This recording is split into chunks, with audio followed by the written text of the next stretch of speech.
So దుఃఖానికి కారణం గతమో భవిష్యత్తునో మోయడం, మోస్తూ ఉంటాం 100 కిలోలు.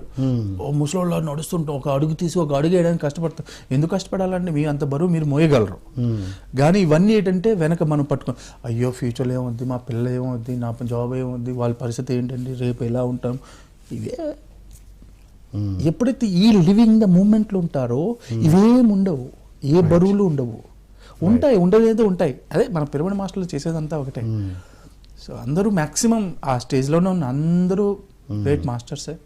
అందరూ వాళ్ళు అలాగే ఉన్నారు, అందరూ చేస్తూ ఉన్నారు.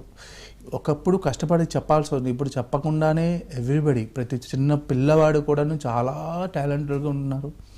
ఒకరికొకరు చెప్పాల్సిన అవసరమే లేదు. వాళ్ళకి ఏమి వస్తే అది అద్భుతంగా ఆవిష్కరించుకుంటూ పోతున్నారు. సో ఇద్దరు యూత్ మాస్టర్స్ పత్రి సార్ వారికి చెప్పారంట ఇవి దాని మీద క్లాసెస్ చెప్పని, ఆన్లైన్లో క్లాసెస్ చెప్పేస్తున్నారు పిల్లల కోసం. ఇవన్నీ ఈజీ అయిపోయిందండి. ఒకప్పుడు అది ఎట్లా ఉంటుందంటే పత్రి గారు ఒకరోజు ఒక టాపిక్ మేము ట్రావెల్లో ఉంటున్నప్పుడు చెప్తున్నారు అనమాట. మదర్ తెరీసాని తను వేరే కంట్రీ నుంచి వస్తుంది కదా, వచ్చి కలకత్తాలో కుష్టు వ్యాధులకి సేవ చేస్తూ ఉంటుంది. అప్పుడు ఒక విలేకరు వస్తాడు, ఆవిడ అక్కడి నుంచి వచ్చి ఒక నన్నయ్య ఉండి ఇంత ఒక ఆవిడ ఇక్కడ ఇలా చేస్తుందని ఇంకా అందరికి తెలుస్తుంది.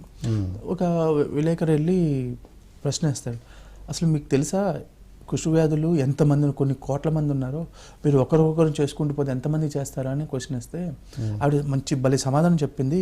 ఏం చెప్పిందో చెప్పరా అని సారు అంటే ఆయన స్టైల్ ఉంటుంది కదా, ఏమంటో చెప్పు, ఏమంటుందని చెప్పంటే లేదు సార్ మీరు చెప్పండి సార్ అంటే అని చెప్పారు.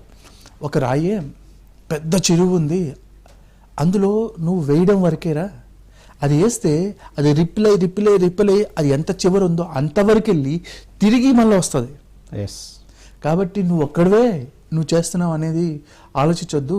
నువ్వు ఒక్కడివే, నీ ద్వారా పొందిన వాళ్ళు రిప్లై ఒకరోజు ప్రపంచమంతటా అవ్వడానికి పెద్ద టైం పట్టదు. కానీ నువ్వు ఒక్కడివే ఉంటావు, స్టార్టింగ్ చేసేది నువ్వు ఒక్కడివే. కానీ అది రిప్లై అది ఎంతమందికి ఇన్స్పైర్ చేసి మూలకి మొత్తం దత్తి అంతా అంటే ఈ భూమి అంతా చుట్టేసి మళ్ళీ నీ దగ్గరికి వస్తుందని. సో కాబట్టి నేను ఒక్కటి చెప్పడం వల్ల ఏమవుతుంది అనేది క్వశ్చన్ కాదన్నట్టు, నేను ఒక్కని శాకాహారిగా మారడం వల్ల ఏమవుతుంది, నేను ఒక్కటి చేస్తే అందరూ ఎలా మారిపోతారా, నేను ఎలా ఉంటా అందరూ అలా, ఇవన్నీ పనికిమాలిన ప్రశ్నలు.